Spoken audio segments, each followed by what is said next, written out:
Hi, we are in Module 9, this time pages 298 through page 300. And we have talked about the shapes of molecules, and now we're going to talk about the specific bonds that are going on and a little bit more detail about those bonds within the molecules. So the first type of bond we're going to talk about, there are two types of covalent bonds. There are purely covalent bonds and there are polar covalent bonds. So we're going to start with purely covalent bonds. A purely covalent bond is when electrons in a covalent bond are shared equally. All right? So purely covalent means the electrons are shared equally. For example, in the molecule F2. First, let's start out by drawing the Lewis structure. With the bond, it would look like this.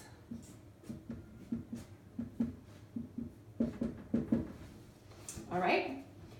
And the electrons, here, we're going to add this as notes. The electrons are shared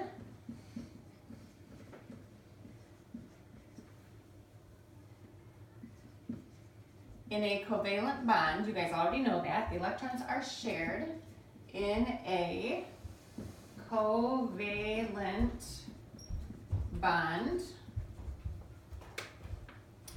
which means that, or we'll say so, half of the time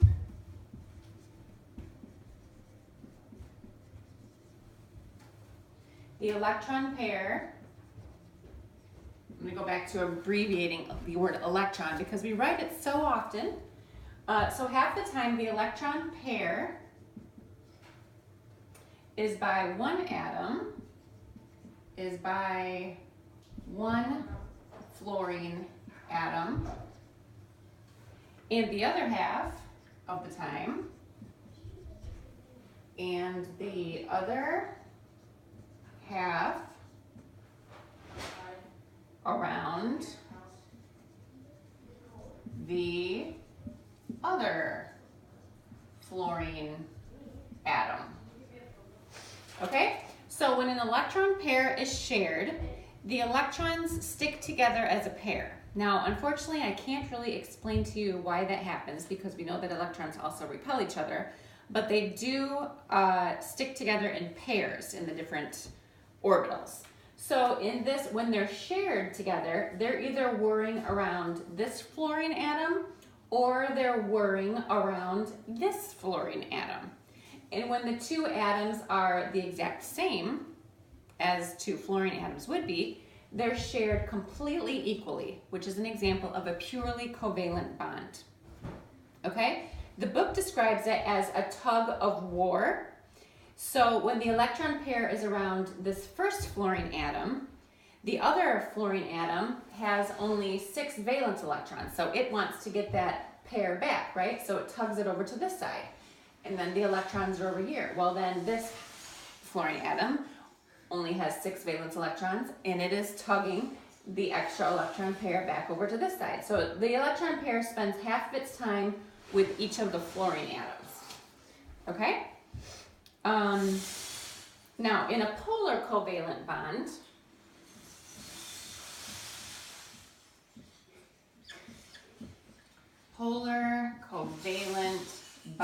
so instead of purely, now we have polar. Unfortunately, they both start with P, so it gets a little confusing, but this next type is a polar covalent bond. This is a covalent bond, obviously, where electrons are shared unequally. Can you guys hear all that crashing going on upstairs? That is the sound of Legos being dumped out, so if you can hear that. There they go again. Guys, be a little quiet for us. Thank you. All right, so let's talk about an example. For example, the HCl molecule. Okay, let's draw that out as a Lewis structure. We would have a bond between the H and the Cl, and the Cl would then have its own extra 6 valence electrons. So in this example, electrons are shared between two different atoms. That makes a difference, and we'll see why. Electrons are shared between two different atoms.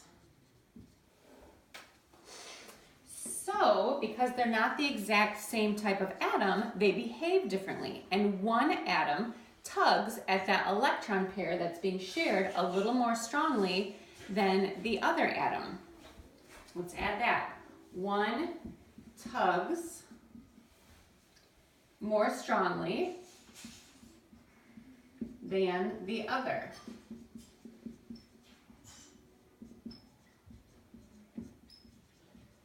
One tugs more strongly than the other. Which one, you say, right? You're always thinking ahead of me, aren't you? You're wondering, which atom tugs more strongly?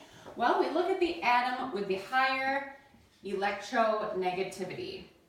The atom with higher electronegativity, we talked about in the last module. The atom with the higher electronegativity tugs stronger.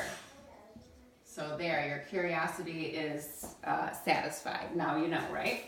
Remember that electronegativity is how strongly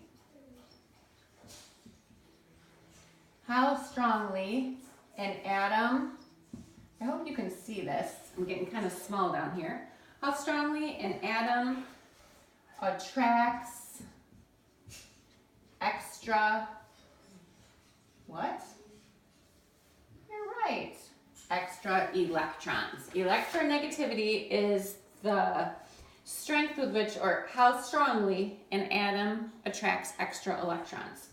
So if it has higher electronegativity, it really wants to get extra electrons, so it's going to tug more strongly. So now the question is, which atom, hydrogen or chlorine, has the higher electronegativity? And I'm going to have to erase the top of my board to continue discussing this. So hang in here with me. We'll erase our bit about the purely covalent bonds. So remember, we've got purely covalent bonds, and we've got polar covalent bonds. Purely covalent bonds are when the electrons are shared completely equally. So both sides are tugging with the exact same strength. Polar covalent bonds is going to happen between H and Cl. So let's do a little refresher here of our electronegativity and periodic table chart. So if our periodic table looks something like this, electronegativity increases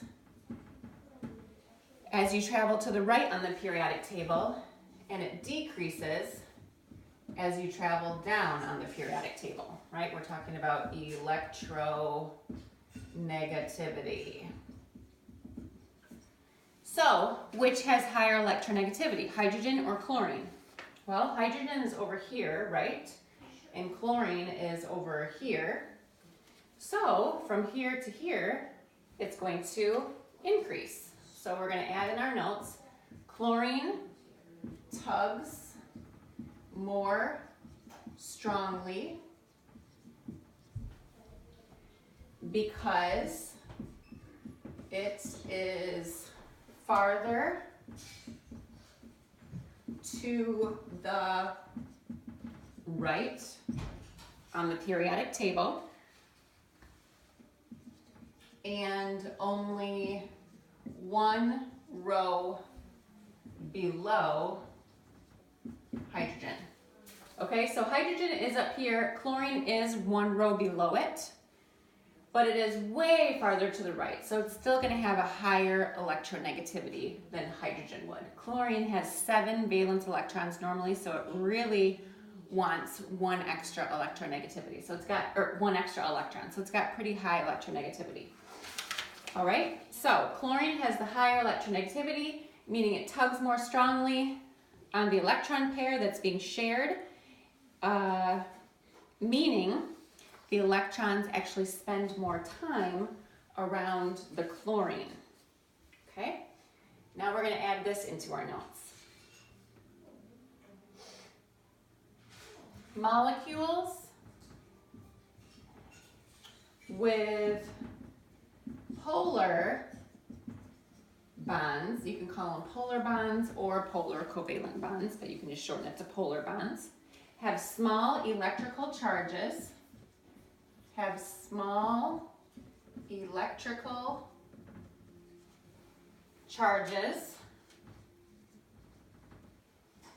because electrons are pulled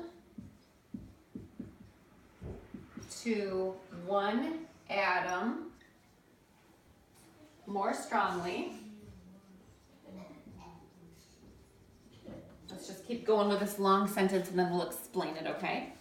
Electrons are pulled more strongly, so they spend more time at that. I'm going to erase this real quick at the bottom here.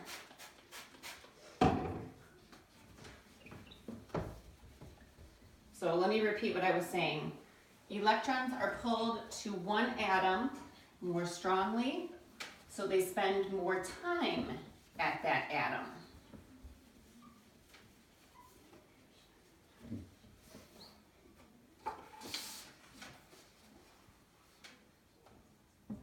So they spend more time at the atom, giving it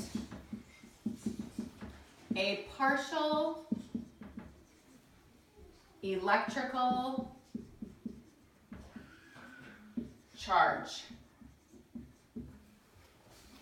Okay, so let's draw this out a little bit. So we said that this is what our HCl molecule looks like, the Lewis structure.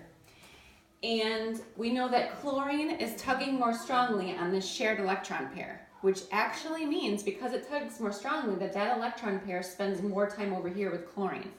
It's whirring around chlorine and then hydrogen says, hey, now it's my turn. So it pulls it back over here. But because chlorine is stronger, chlorine pulls it back over to chlorine.